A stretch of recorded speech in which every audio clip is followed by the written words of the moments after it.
And now we turn to Hector Diaz. He's a political analyst from Chile to discuss the plebiscite today. Hello, Hector. Thank you for joining us. Hello. Nice to talk in the program. So first, your thoughts on this voting day, this historic day for Chileans. Yeah, absolutely. I think this is a historical date. I think this is as important it was the referendum to recover democracy in '88.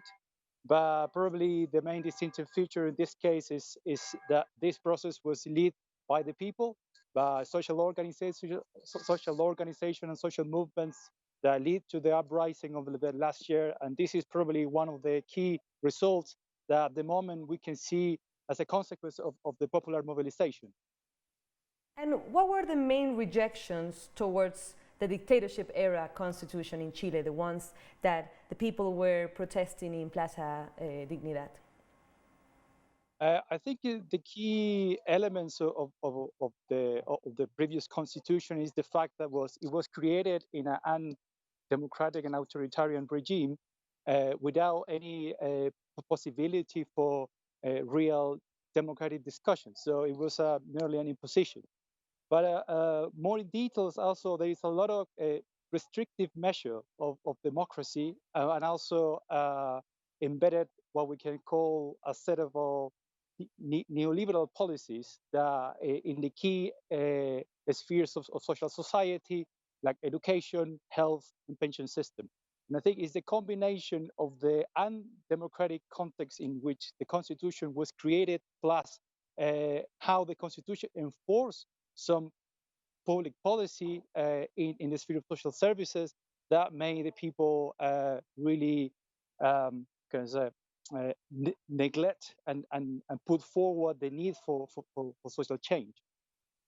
And it seems that this agreement that was done with the government and several parties in Chile, it seems like the right wing and the left wing both wanted the approval option to win. How can we explain that? How can two sides of the political spectrum be okay with changing the constitution? What does both sides want from this? I think the constitutional change was a political resolution to the social conflict and explosion of social protests that we saw in October and November. However, we need to consider that not all the political parties will agree with this deal. The Communist Party and other groups on the left have a lot of concerns about how the deal was made, and mainly because the deal excludes explicitly all the social organization and social movement that were involved in the protest.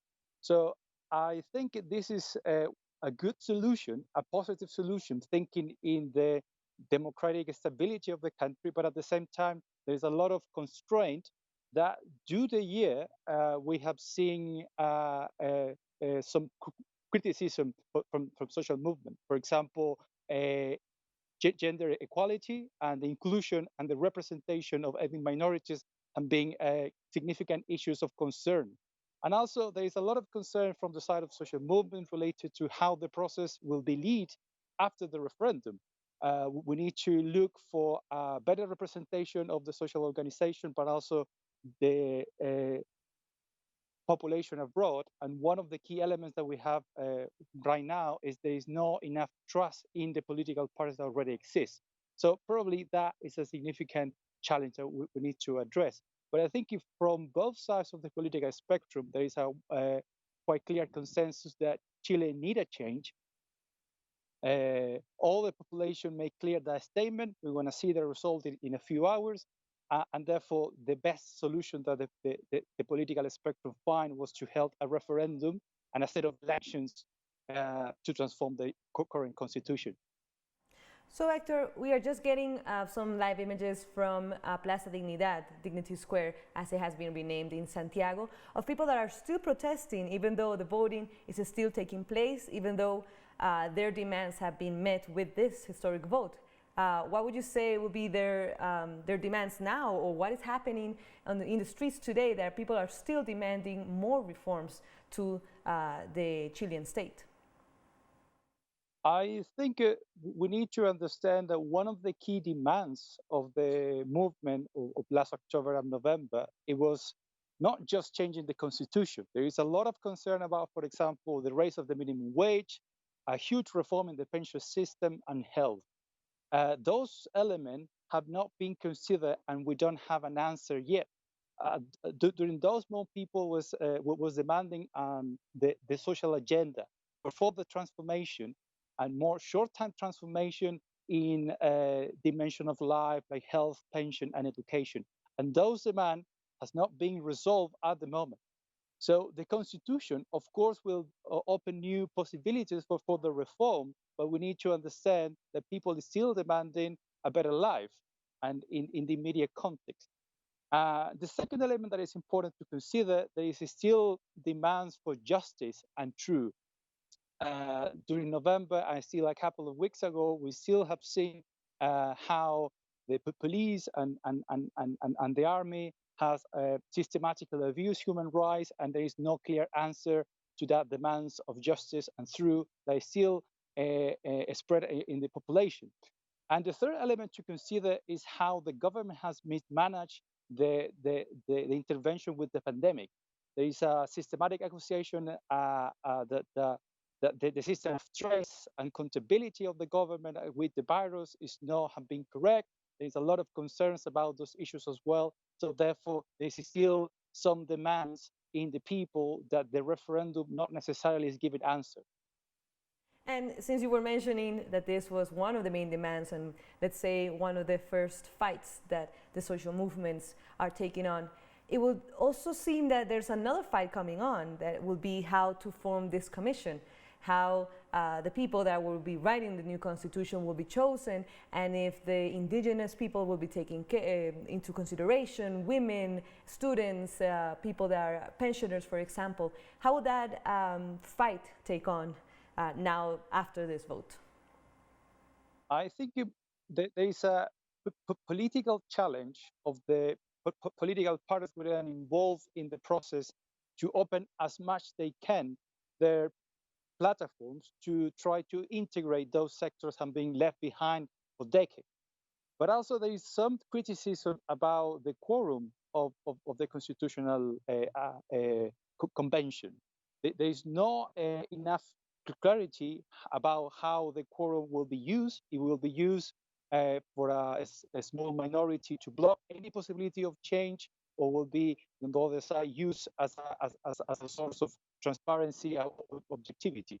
I think the combination of both elements, how the political coalition are organized in the convention, and how the convention define the norms and the protocols to vote the articles and to move in the discussion of the articles of the new constitution will be critical to understand if the institutional process that was drawn by the political parties will be able to solve the social demands. I think if there is a lot of optimism with the protest and the constitutional and the new constitution by itself, but of course there is still doubts and concerns about how the process will be led and if the process will achieve a significant change or not. And of course, this election is in the middle of a pandemic, which is taking place at the moment. How has that been playing now? Because we saw a lot of protests in Chile before this plebiscite, and police and authorities were rejecting the idea that a lot of people were gathering in the same place, not respecting social distancing, and not trying to prevent COVID-19 infections. But now we see a lot of respect for that during the whole voting process. How have been people reacting to this? Have they been trying not to go to vote, or have they said, no, more important is democracy for us, so we're going to vote? I think we are still waiting for clear results. However, I think the expectation will be around 60% or even 70% of the people votes today. So that means that the people eventually effectively compromise with the referendum and is going to vote. We still just we are ahead of 30 minutes to start to counting, and we will have a better view. But I can see as observer of the process here is a lot of people is coming to vote. The people is respecting the measures and all the protocols that were being defined by the government, and it seems like the process is quite smooth in that sense. However, probably we can expect that all the population was a bit reluctant to vote and taking part because, of course, the risk of contract the virus. Also, there is some other concerns, for example, with the people that was suspicious of having the virus. They unfortunately they were they couldn't vote because that was the norm. A lot of people think this is quite unfair because they still have the right to vote. But I think in general, we can see that COVID is not affecting dramatically all the process. And do you expect any police repression to happen, as we see live images at this moment of people gathering in Plaza Santiago? Could that be a reason why police will try to repress protesters as they have done it before? How do you see their reaction once the tables close, the polling stations close in less than 40 minutes, 35 minutes, give or take, until they are closed today? Well, I think most of the people think that this referendum is an important alternative, and a lot of people that have been fighting to win the vote today, of course, they are not expecting any kind of overreaction from the police. We cannot guarantee that, of course, but I think the current spirit in the country is more that we will have an important victory for democracy, didn't by the people, and the people is concentrated mainly to celebrate. And probably to start to plan the step ahead. So in that context, for me, it seems absolutely unnecessary any kind of repression, because I think for today is a day of celebration and to celebrate a big, important victory for democracy and important victory for the people. Indeed. Thank you very much, Hector, for your time and for explaining to us all these very important details that we need to understand. Thank you for having me.